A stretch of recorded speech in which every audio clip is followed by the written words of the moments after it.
जब तक हम ये टारगेट किलर्स बताखोर इनका खात्मा नहीं कर लेते, ये ऑपरेशंस, ये टारगेट एक्शंस जारी रहेंगे।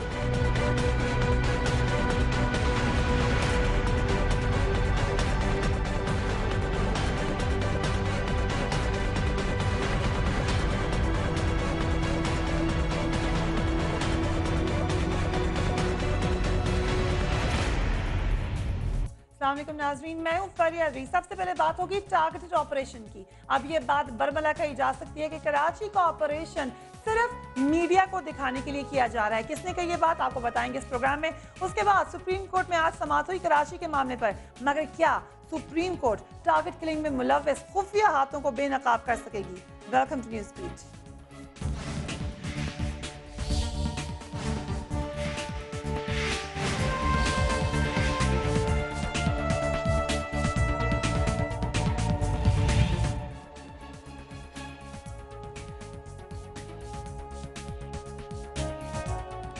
कराची में जारी ऑपरेशन को 4 रोज हो गए हैं, मगर अभी तक हुकूमत को कोई बड़ी कामयाबी नहीं मिल सकी है, जबकि शहर में टारगेट किलिंग और अगवा के वाकयात बदस्तूर जारी हैं। हमें रेंजर्स के जराए ने एक बात बताई है और ये मैं आपको बड़े वसूख से बता रही हूँ, मगर उन्होंने कहा यह है कि सीक्रेसी बुनियाद है।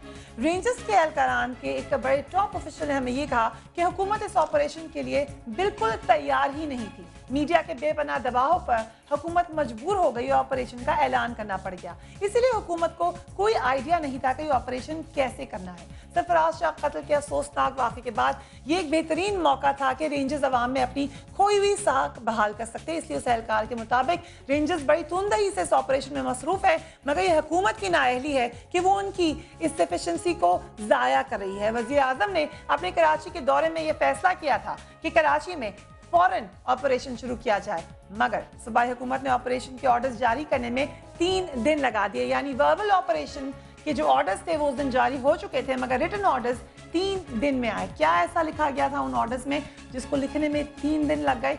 रेंजर्स के जराए ने हमें मजीद बताया कि कल रात रहमान मलिक साहब ने कुरंगी बिलाल कॉलोनी में ऑपरेशन करने का फैसला किया और रेंजर्स को तैयार रहने का हुक्म दिया।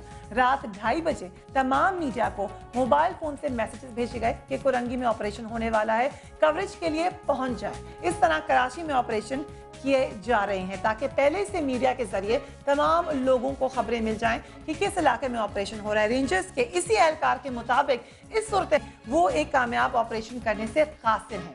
इन मायूस कुन हालात में रेंजर्स ने अब ये सोच लिया है, जो मैं आपको इनसाइट दे रही हूँ, कि फिलहाल खामोशी ही इख्तियार की जाए और असल ऑपरेशन कुछ अरसे के बाद किया जाए, जब हुकूमत ने जो मीडिया को हैंड आउट्स दिए हैं वो थोड़े से मध्यम पड़ जाए। हमारे वज़ीर आज़म जिन्होंने इस ऑपरेशन के लिए हुक्म जारी किया था, वो इस बारे में क्या फरमाते हैं, जरा देख लीजिए। इस पे आप फेलियर की बात नहीं कह सकते कि कराची एक बहुत बड़ा शहर है। It is a mini Pakistan और वहाँ पॉपुलेशन भी बहुत ज़्यादा है और उनके मसाइल भी ज़्यादा हैं, और उसके लिए ऑपरेशन कोई मिलिट्री नहीं कर रही, वही सिविल इदारे कर रहे हैं। और सिविल इदारों का अगर एक्शन लेना तो मेरा ख्याल है कोई ऐसी बुरी बात नहीं। अगर हम फौज की बात होती तो फिर आप हमें क्रिटिसाइज कर सकते। ये किसने कहा है कि इस्तीफा दे देना चाहिए?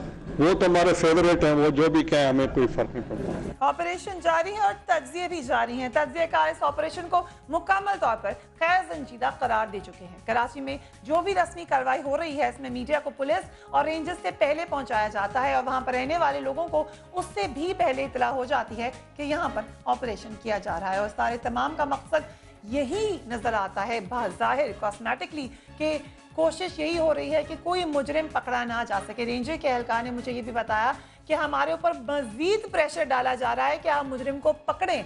एक तरफ से वो प्रेशर है, दूसरी तरफ से प्रेशर ये है कि आप जहां पर ऑपरेशन करने जाते हैं वो लोग पहले ही प्रिपेयर्ड होकर बैठे हुए होते हैं। वफाकी वज़ीर दाखिला रहमान मलिक कराची में होने वाले इस ऑपरेशन के बारे में भी कुछ फरमा चुके हैं, उनको भी देख लीजिए।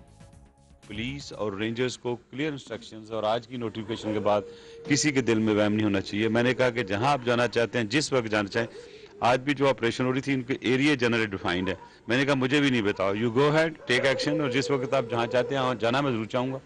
ताकि मैं देखना चाहता हूँ, अपने ट्रुप्स के साथ खड़ा होना चाहता हूँ, उनकी हिम्मत बनाना चाहता हूँ। जब तक हम ये टारगेट किलर्स, बताखोर, इनका खात्मा नहीं कर लेते, ये ऑपरेशंस, ये टारगेट एक्शंस जारी रहेंगे। और मैं बिजनेस कम्युनिटी को खास तौर पर यकीन दिलाता हूँ कि आज भी जो हमने प्लान किया है, सबसे ज़्यादा टारगेट जो हम कर रहे हैं वो बत्ते वाले कर रहे हैं। मुत्तहिदा कौमी मूवमेंट के रहनुमा फारूक सत्तार कहते हैं कि उनके पास कराची के अमन का नुस्खा मौजूद है। सुन लीजिए उन्होंने क्या कहा। जो हमारा नुस्खा है, मैं 3 रोज के अंदर कराची में अमन कायम हो सकता है अगर अमन कायम करने वाले, जिनकी ये बुनियादी जिम्मेदारी है, अगर वो इसकी अहमियत को समझे, अगर वो ये ठान ले कि अमन कायम करना है। दूसरी तरफ हुकूमत सिंध का कहना है कि अब तक 165 बड़े मुल्जिमान को गिरफ्तार कर लिया गया है, मगर किसी भी गिरफ्तार होने वाले मुल्जिम को अदालत में शायद पेश नहीं किया जा सका। अगर हुकूमत सिंध की एक बात मैं आपको साथ साथ बताते चलूँ, बशीर जान साहब ने हमें ये बताया था कि जब कुछ लोगों को पेश किया गया था तो वहाँ पर खास ये सवाल किया गया कि इनमें से पागल कौन है, जो कि हमारे शो में ही किया गया था कि उनमें से एक शख्स पागल भी था। खैर, आगे चलते हुए टू कंटिन्यू हम आपको ये बताते चलें कि हुकूमत सिंध के दावे के मुताबिक जो 165 अफराद गिरफ्तार हुए हैं वो कहाँ हैं, ये सब सवाल उठा रहे हैं। क्या इस तरह के ऑपरेशन से कराची में कभी अमन कायम हो सकता है? सुप्रीम कोर्ट में कराची की टारगेट किलिंग के हवाले से मुकदमे की समाअत जारी है। इस हवाले से देखते हैं अमन खान की रिपोर्ट।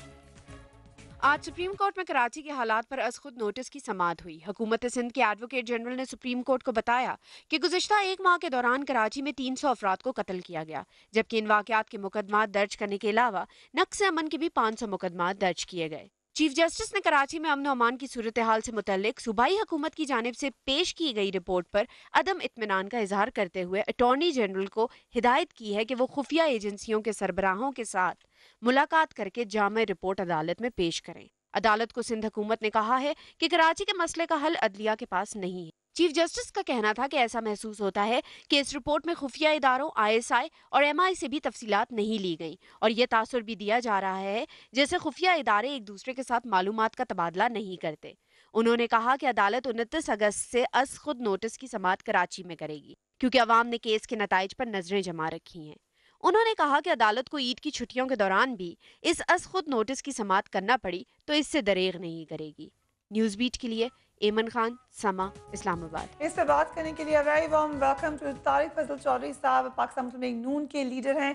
हमें ज्वाइन करेंगे शाजिया मरी साहब, पाकिस्तान पीपल्स पार्टी की लीडर हैं, और हमें ज्वाइन करेंगे हारून रशीद साहब, सीनियर कॉलमकार हैं, जो कि हमारे साथ फ़ोन लाइन पर हैं, और शाही सैयद साहब जिनका ताल्लुक ANP से है, सिंध के सदर हैं। Very warm welcome to all of you. सबसे पहले आपको कराची के बारे में कुछ दिन पहले जो हमने ऑब्जर्वेशन की थी वो दिखाते हैं, उसके बाद सवालात उठाए जाएंगे।